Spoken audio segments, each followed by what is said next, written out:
Hello and welcome back to 100% Info. In this video, I will show you how you can change your screen scale in Hollow Knight Silksong. Let's begin!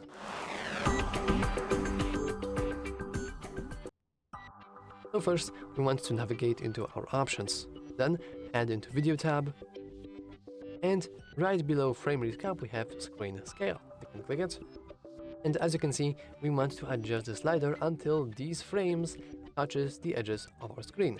Now if we have some problems with our monitor, we can always just disable the scale, so now we can see black bars, and while they can be pretty annoying, they can also help you fit the game in your screen, especially if you have a faulty monitor. And of course, you can try to increase it, but as you can see, the game is pretty good at detecting highest possible size of our monitor, so we cannot increase the scale because then it would just cut the content out of our game. So all you can do is lower it down so it can fit better our screen if we have to. But anyway, that's the video.